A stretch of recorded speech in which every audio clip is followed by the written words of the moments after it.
Esta semana, en Vaticano, acompáñennos en la conferencia que George Weigel impartió en el Angelicum sobre Juan Pablo II y los desafíos que Rusia y China plantean al orden internacional.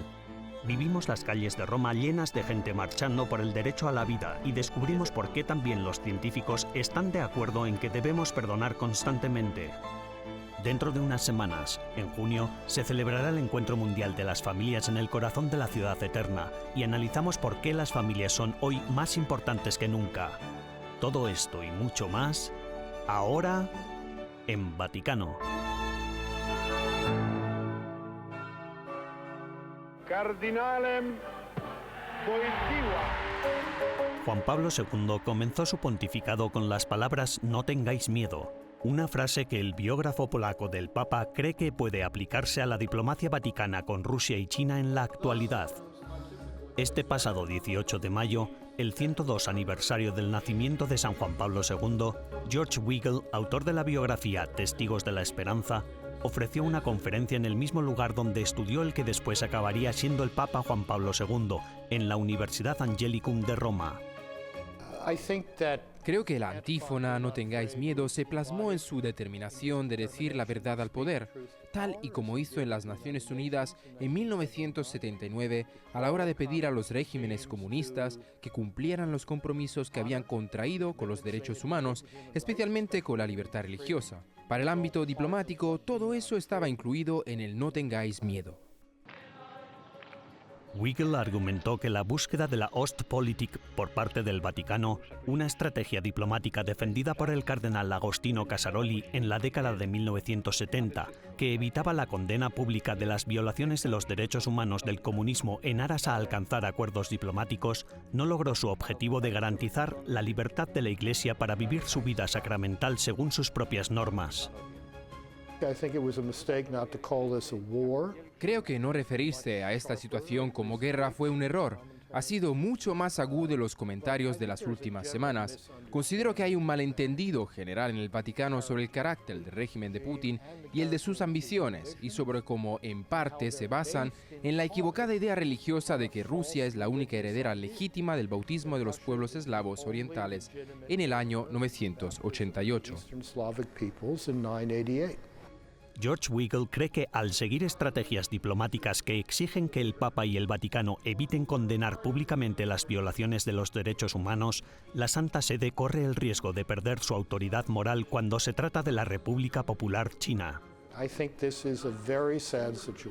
Creo que se trata de una situación muy triste, en particular con respecto a China.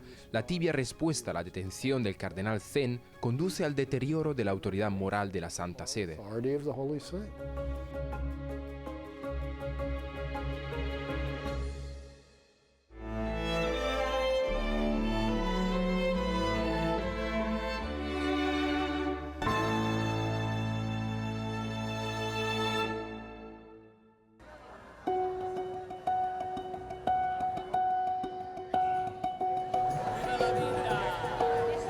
La manifestación nacional en defensa de la vida, bajo el lema Elige la vida, tuvo lugar el pasado sábado 21 de mayo en Roma.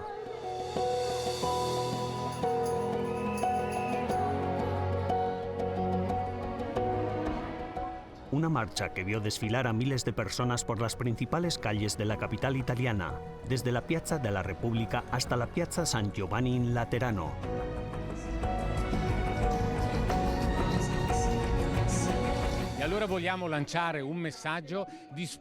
Queremos lanzar un mensaje de esperanza en la vida. Nos gustaría inculcar a las nuevas generaciones el deseo de ser padres, el deseo de tener hijos, porque la vida es la inversión más segura, también para el bienestar económico de un país. Concebida y promovida en 2011, la Marcha Nacional por la Vida ha vuelto, tras casi 2 años de restricciones sanitarias dictadas por la pandemia, a desfilar por las calles de Roma gracias al apoyo de más de 100 organizaciones y asociaciones que también han respaldado la iniciativa. Hemos de volver a empezar después de la tragedia de la pandemia, y justamente por eso, para volver a empezar, tenemos que empezar por la vida y la familia. Esta manifestación pretende ser un estímulo para invertir en la vida. Una manifestación para decir no a las leyes que no protegen la vida desde el momento de la concepción hasta la muerte natural. Elegir la vida es hermoso. Este era el mensaje que se coreaba repetidamente desde el megáfono y que resonaba en las calles de la capital.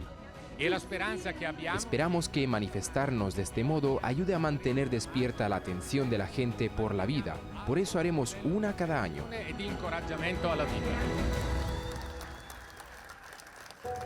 Ma mi ricorda di aver fatto la scelta giusta, scegliere la vita.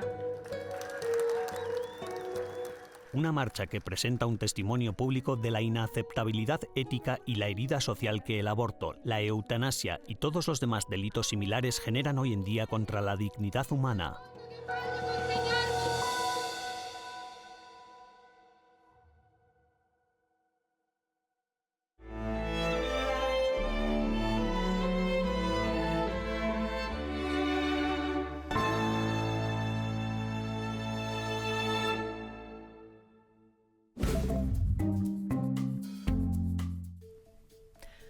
Hola y bienvenidos a las novedades del Vaticano de esta semana, las noticias más relevantes del Santo Padre y del Vaticano.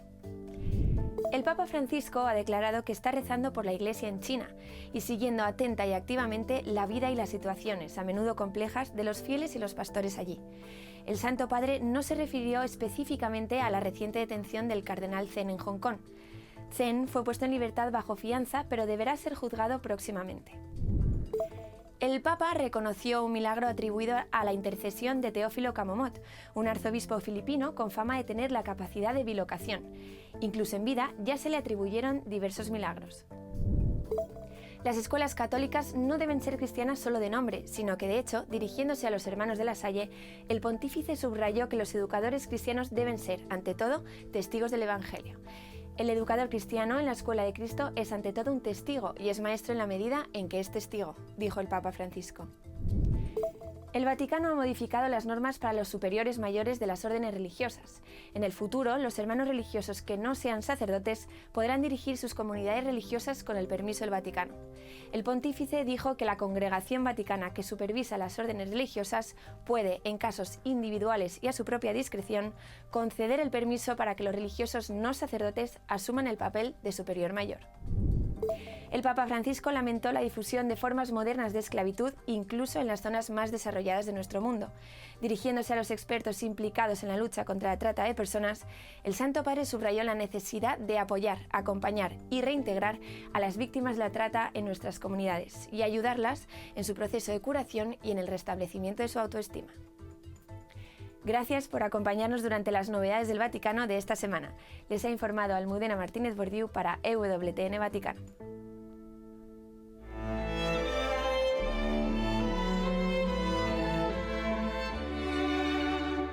En breves instantes regresamos con más en Vaticano.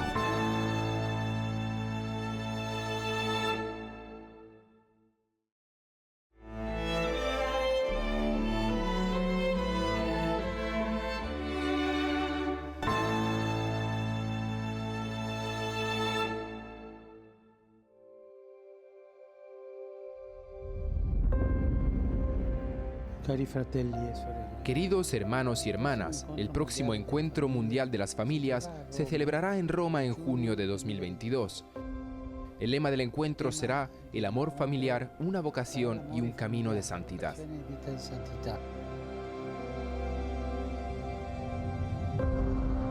Tras casi 2 años de muchos eventos cancelados a causa de la pandemia del coronavirus, el 10º Encuentro Mundial de las Familias finalmente se celebrará este verano. 4 años después del último Encuentro Mundial de las Familias que tuvo lugar en Dublín, familias, teólogos y creyentes de todo el mundo volverán a reunirse del 22 al 26 de junio de este año, en este caso, en la Ciudad Eterna. Solo el evento principal tendrá lugar en Roma, donde representantes internacionales de la pastoral familiar participarán en el Congreso Pastoral y en el Festival de la Familia. El Santo Padre invita a las diócesis locales a crear lugares de encuentro paralelos y a fundar iniciativas que pongan en práctica el lema del Encuentro Mundial de las Familias. Será un encuentro en el que será posible encontrarse con el Santo Padre, conocerlo, escuchar su palabra y confrontarse mutuamente. Estamos en el camino sinodal, por lo que estamos en esa fase de escucha mutua. El primer encuentro mundial de las familias se celebró en Roma los días 8 y 9 de octubre de 1994, a propuesta del Papa Juan Pablo II. Desde entonces, como costumbre, cada 3 años y en distintos lugares del mundo se organiza este evento, introducido por un Congreso Teológico Pastoral Internacional y concluido con una celebración eucarística de clausura. En muchos países se intenta suavizar y relativizar el concepto tradicional de familia. Al mismo tiempo, el Estado intenta en muchos casos asumir la tarea de criar a los hijos, que siempre ha sido responsabilidad de los padres.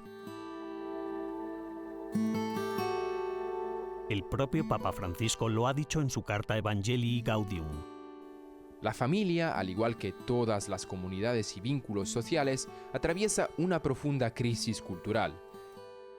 El debilitamiento de los vínculos familiares es particularmente grave porque la familia es la célula fundamental de la sociedad, donde aprendemos a vivir con los demás a pesar de nuestras diferencias y a pertenecer los unos a los otros. Es también el lugar donde los padres transmiten la fe a sus hijos. Creo que la familia cristiana, la familia que brilla por el amor que se celebra en el matrimonio, es un testimonio que supera todas las situaciones críticas y las dificultades. Por eso la Iglesia propone este mensaje que brilla por su belleza. Es un mensaje que siempre es válido, puesto que fascina a todas las generaciones, ya que es hermoso amarse para toda la vida, prometiéndose amor y fidelidad para siempre. En la carta de 2018 Gaudete et Exsultate, el Papa Francisco nos recordó que, en consonancia con el tema de este año del Encuentro Mundial de las Familias, los matrimonios también tienen una importante vocación mutua. Hay muchos matrimonios santos en los que cada uno de los cónyuges ha sido un instrumento para la santificación del otro. El prefecto de la Congregación para las Causas de los Santos, el cardenal Marcelo Semeraro, sabe quién podría servir de modelo para las familias. Siamo usciti da un anno dedicato a San Giuseppe. Venimos de un año dedicado a San José. San José no es un papá, pero es un padre. ¿Cuántos papás son realmente padres? Hay muchos que nunca llegan a ser padres. Hay tantos de esos. Pienso en los educadores, incluso en los sacerdotes, etc. Maestros que fueron padres aunque los demás no fueran sus hijos. Gli insegnanti che sono padri, ma non sono loro figli. El próximo Encuentro Mundial de las Familias es para todas estas familias. Así lo destaca el director de la Oficina de Comunicación de la Diócesis de Roma. Roma acogerá a estas familias, acogerá a las familias que están buscando, acogerá a las familias que están heridas, a las familias que tienen preguntas. Así que la Iglesia como madre cuidará. Eso es lo que se hace a través de las parroquias, en la pastoral familiar, pero todo esto será un renacimiento también gracias a este encuentro mundial que quiere animar a las parroquias y a los movimientos a cuidar de las familias. No solo la Madre Iglesia espera la visita, sino también el Santo Padre, quien realiza un llamamiento a la acción.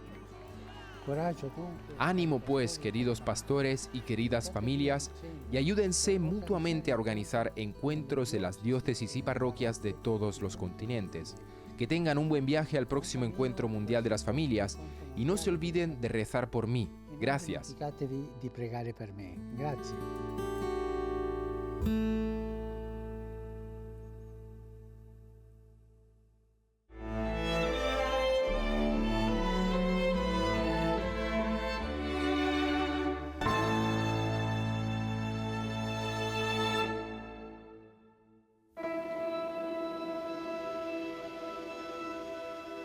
Mayo es el mes internacional de la salud mental.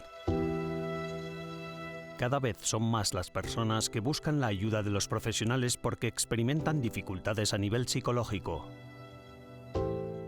Una nueva investigación muestra ahora que esto probablemente no sería tan necesario si la gente practicara con más regularidad uno de los conceptos cristianos fundamentales: el perdón. El director de la oficina de EWTN Vaticano, Andrea Stonehauser, se reunió con Andrew Serasin en Roma durante una conferencia sobre Iglesia y ciencia. El presidente de la Templeton World Charity Foundation explicó por qué patrocinó la investigación sobre el perdón y cómo puede ayudarnos a todos a llevar una vida mejor. ¿Cómo se combinan la salud mental y el perdón? Mayo es el mes de la concienciación sobre la salud mental y durante más de 20 años la Fundación Templeton ha apoyado una investigación sobre el perdón y en particular sobre su relación con la salud mental. El perdón es un proceso de la cabeza y el corazón que toma un trauma o una herida y convierte los pensamientos y las acciones, los sentimientos negativos, en pensamientos, sentimientos y acciones positivas. Así que yo considero el perdón como un milagro psicológico, pasando de la negatividad a la positividad. Se oye hablar muy poco del perdón, pero en realidad este concepto también tiene una base científica en la que se dice, no, esto es algo en lo que debemos centrarnos. La investigación muestra que el perdón es tan importante como los productos farmacéuticos cuando se trata de prevenir la ansiedad y la depresión. De hecho, si se pudiera tener una píldora que diera el mismo beneficio para la salud mental igual que lo hace el perdón, se autorizaría y se vendería a países de todo el mundo. ¿Cómo funciona eso? En primer lugar, el perdón comienza con la conciencia de la maldad. Es un asunto cognitivo que ocurre en el cerebro. Hay que tomar conciencia, concentrarse y encontrar el lugar del daño. A menudo eso es recordar un suceso específico que ocurrió en tu vida, pero en muchos casos, en realidad, esto, antes de poder perdonar a otra persona, requiere primero del perdón de uno mismo. Pero para nosotros, como antes le decía, es un proceso de la cabeza y del corazón que comienza con la decisión de perdonar y finalmente va acompañado también de una liberación emocional. Cuando pensamos en nuestra religión, por ejemplo, en el cristianismo o en la Iglesia Católica, el perdón siempre ha jugado un papel importante.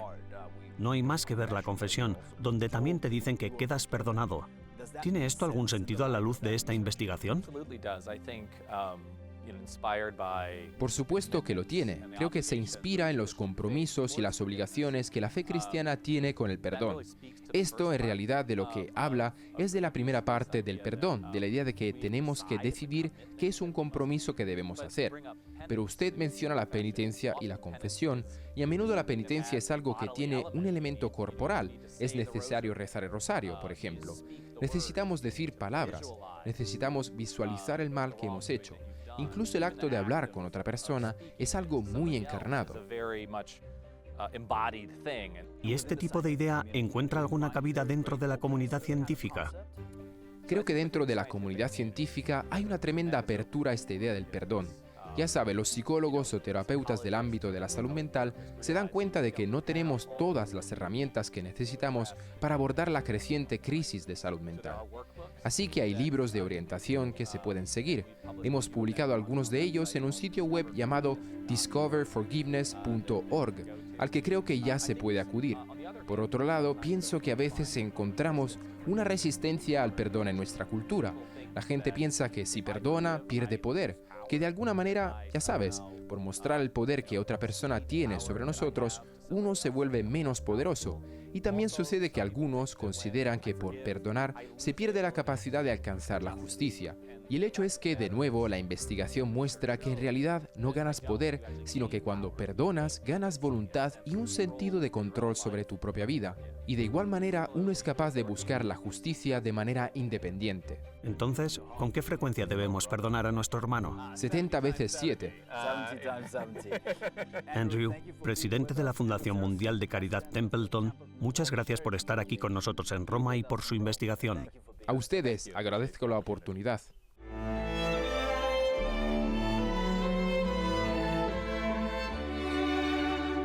En breves instantes, regresamos con más en Vaticano.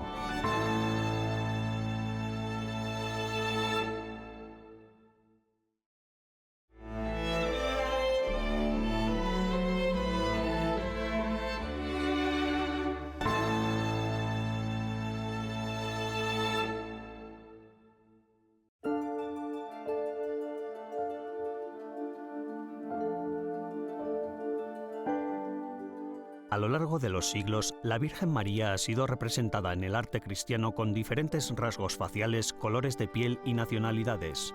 A pesar de las diferentes apariencias, todas estas imágenes representan a una única persona histórica, María de Nazaret, la Madre de Jesucristo. Para representarla, el arte cristiano se ha inspirado en las primeras imágenes encontradas en las catacumbas romanas y en los antiguos iconos atribuidos por la tradición a San Lucas Evangelista. Los iconos de San Lucas se llaman aiaropita, por la intervención divina de dejar una documentación pictórica de la Virgen en forma de icono. Pero hay un segundo tipo de aiaropita. La imagen que se apareció milagrosamente en la tilma de San Juan Diego en México, conocida como Nuestra Señora de Guadalupe, también se llama aiaropita. Comparando dos imágenes aiaropitas, se ve que la de la Virgen no solo tiene rasgos faciales diferentes, sino que también es de otra raza. ¿Cuál de estas imágenes muestra entonces el verdadero rostro de la Virgen? A juicio de la historiadora de arte Elizabeth Leff, estas dos imágenes no se contradicen. En realidad es una continuación muy bonita, ¿no? Tenemos estos primeros arquiropoyeta que llegan a la cuenca del Mediterráneo y las imágenes que van a Constantinopla y las de los centros que van a ser los centros tradicionales del cristianismo, de la iglesia cristiana primitiva. Y que una reivindique el nuevo mundo es realmente, creo yo, una hermosa declaración sobre la evangelización, sobre María que aparece, que cambia de apariencia, María que busca por todo el mundo para crear esta iglesia, María que es la iglesia, llevando siempre su rostro, trasladando su imagen a nuevos mundos.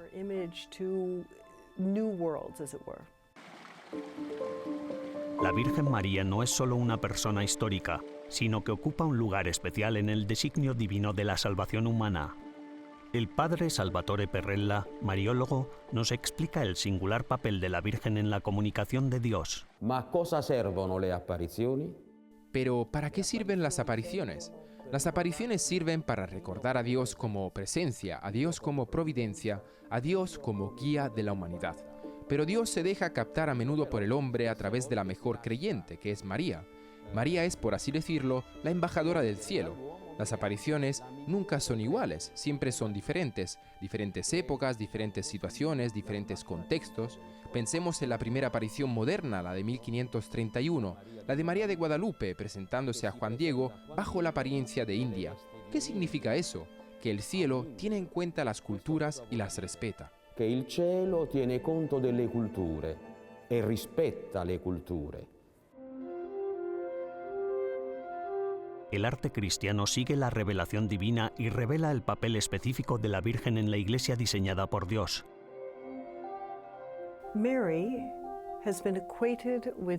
María ha sido equiparada con el concepto de iglesia desde el principio del cristianismo, y la iglesia es católica o universal, por lo que María es una imagen que refleja la universalidad de la iglesia.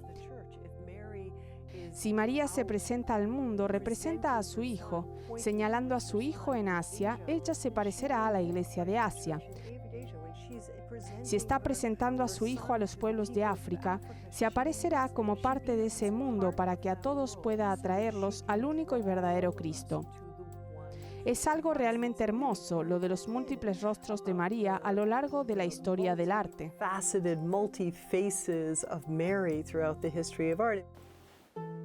El padre Salvatore Perrella señala otro aspecto que influye en la representación de la realidad celestial por parte de quienes han experimentado apariciones marianas y luego explican la aparición de la Virgen. La aparición es ver y ser visto por una realidad personal de otro mundo, y tú la ves como ahora nos ves. Está claro que siempre se centra en la dimensión psicológica. Por ejemplo, cuando María se aparece de la misma forma que el propio mensaje. Pero sabemos que María está en el otro mundo y que es un cuerpo resucitado, por lo que María no podría estar triste, no podría llorar porque está llena de alegría. Si aparece triste, si aparece llorando, es porque entra en el dinamismo personal del individuo para comunicarle un mensaje de conversión, para comunicarle un mensaje de retorno a Dios. Di ritorno a Dio.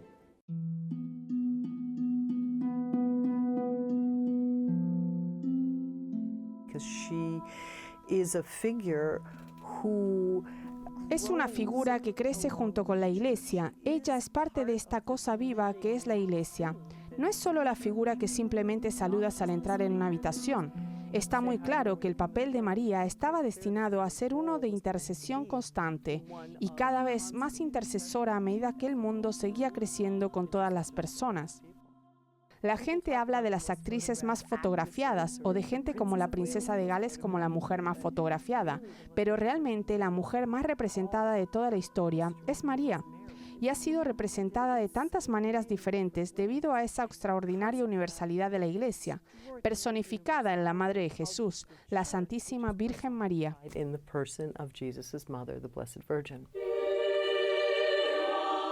El verdadero rostro de la Virgen es la propia Iglesia Católica. Católica, es decir, universal y querida por todas las personas y culturas. María, Madre de Dios, Madre de la Iglesia, Nueva Eva y Madre de toda la humanidad redimida.